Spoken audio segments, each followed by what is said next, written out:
안녕하십니까. 박인주 변호사입니다. 박대리, 오늘 또 궁금한 거 있다 그러셨는데 뭐가 궁금하시죠? 오늘은 횡령죄에 대해서 여쭤보려고 하는데요. 아, 횡령죄. 예. 말씀해 보십시오. 네, 첫 번째로 횡령죄 정의에 대해 설명 부탁드려요. 횡령죄가 좀 어렵죠. 근데 어려울 게 없습니다. 어떤 물건을 믿고 맡긴 거예요. 믿고 맡긴 물건을 지 멋대로 가로채거나 빼돌렸을 때 그 범죄를 바로 횡령죄라고 말을 합니다. 타인의 재물을 보관한다는 개념이 언뜻 잘 와닿지 않아요. 혹시 예를 들어 설명해 주실 수 있을까요? 아, 그렇습니다.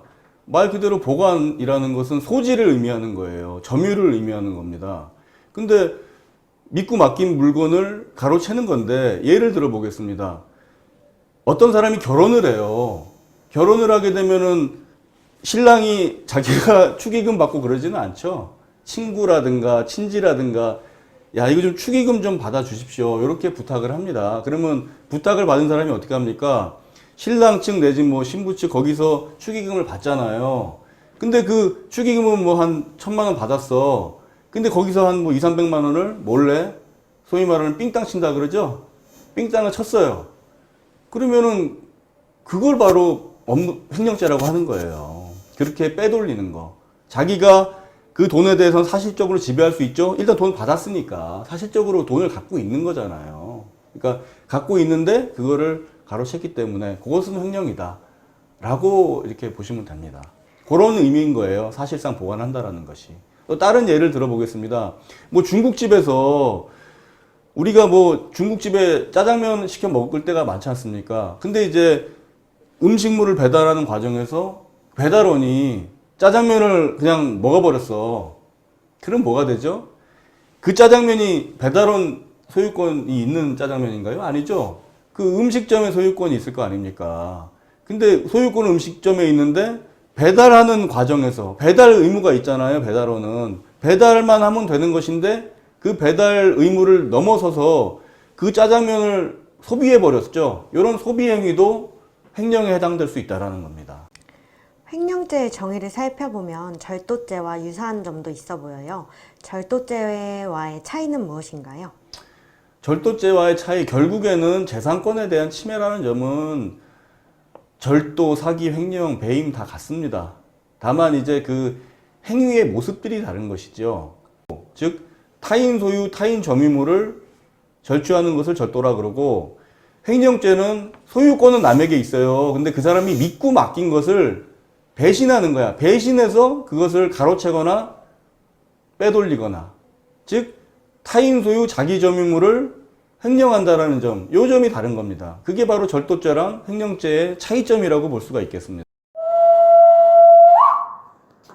경찰 수사 단계에서 절도와 횡령은 수사하는 부서, 절차 등에 있어서 차이가 있을까요? 횡령죄가 사실은 보관자적인 지위니 횡령 행위니 이것들을 판단하기 위해서는 민법 개념들을 잘 알고 있어야 돼요. 근데 그런 개념들이 숙지되어 있는 수사관들은 보통 경찰서에서 경제팀이나 지능팀 이런 쪽에 많습니다. 따라서 112로 횡령죄로 신고합니다 라고 보통 안 하죠. 112에 신고할 때 뭐라 그래요? 폭행죄 신고한다라든가 뭐 자기 자전거를 누가 가져갔거나 이런 절도죄 같은 것도 112로 신고하는 것이지, 배임죄를 112로 신고를 안 하죠. 횡령죄나. 그것은 왜냐하면은 법적인 검토를 거쳐야 되기 때문에. 즉 경찰서 가셔서 종합민원실에서 고소장에 적식을 갖춰서 제출하셔야 되는 겁니다. 그리고 나서 경제팀에 배당이 돼서 수사가 진행이 되는 것이고, 절도죄 같은 건 명백하잖아요. 훔치는 거니까. 그런 것은 일반 형사과에서 처리가 가능하다. 112에 신고가 가능하다. 그런 차이가 있다라고 보시면 되고, 나머지 진행되는 과정은 뭐 절도죄나 횡령죄나 뭐 경찰 수사 받고 그 다음에 검찰에 송치하고 검찰에서 혐의 있다고 생각하면 공판에 남기고, 이 과정 자체는 동일하다고 보시면 됩니다. 횡령죄의 법정형 수위와 실제 초범 양형의 수준은 어떤가요? 양형 조건은 다양합니다. 전과가 있는지, 연령이 어느 정도인지, 직업이 어떻고, 또 이 사람의 그 범행의 동기라든가 범행으로 벌어진 결과라든가, 또 범행 후에 이 사람이 피해 회복을 위해 노력했는가라든가, 그런 여러 가지들이 다 종합돼서 판결이 나오는 거예요. 그렇기 때문에 무슨 뭐 금액 가지고 일률적으로 따질 수는 없지만 합의가 되지 않았는데 횡령죄로 기소가 돼서 재판에 넘겨진다 그러면 피해 금액이 한 1억이다. 근데 합의가 되지 않았다. 그러면 징역 1년 정도는 생각하셔야 됩니다. 절도죄는 이제 양형기준표를 보면은 금액이 세부적으로 나와 있지는 않아요. 횡령죄랑 다르게.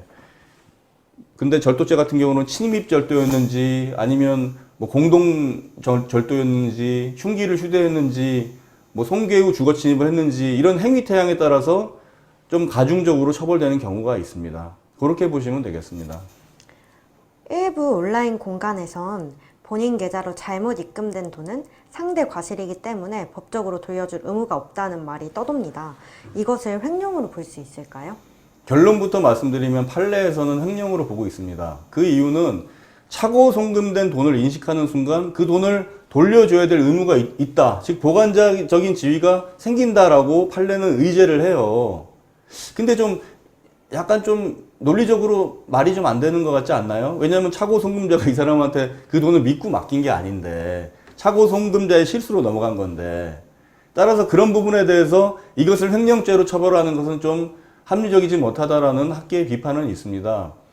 오히려 그 차고 송금된 돈을 점유이탈물로 보고 점유이탈물 횡령죄로 처벌하는 게 더 합리적이다라고 얘기하시는 분들도 있고 저도 그게 합리적이라고 판단하고 있습니다.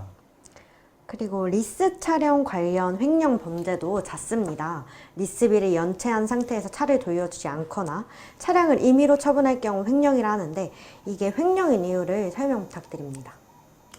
자동차 리스료를 완납하지 않았을 때는 결국에 그 소유권이 넘어오지 않죠. 자동차 소유권은 어떻게 표상이 됩니까? 자동차 등록부에 소유권자로 등재가 되어야 돼요. 근데 리스비가 완납되지 않았으면은 그 소유권은 리스회사에 있는 것이겠죠. 소유권은 리스회사인데 자기가 차를 갖고 있다는 점유자, 보관자의 지위를 위배해서 그것을 빼돌리거나 가로챈다 그러면 그건 횡령죄가 당연히 되는 것이겠죠. 20, 30대 직장인들 사이엔 소소하지만 확실한 횡령, 즉 소확횡이라는 말이 우스개로 돌았어요. 소확횡. 회사 비품 등을 몰래 집으로 가져와서 쓰는 행동을 말하는데요. 이러한 행동도 횡령에 해당되나요? 구체적 사정에 따라서 그 해당 직원에게 그 해당 비품의 보관자적인 지위가 인정되는 상황이다 그러면 횡령죄로 처벌될 여지가 있는 것이고 그 비품의 점유권이 해당 회사에게 있다. 그렇게 되면은 그 직원에게는 절도죄가 의율될 확률이 높습니다. 그것은 구체적인 상황에 따라 달라질 수 있는 부분이라고 생각할 수 있습니다. 어떠세요? 박 대리 좀 오늘 의문점이 해소되는지 모르겠습니다. 네, 많은 의문점이 해소되었습니다. 아이고 다행이네요. 다음에 또 언제든지 물어봐 주시고요. 오늘은 이 정도에서 마무리하도록 하겠습니다. 좋은 하루 되십시오. 감사합니다.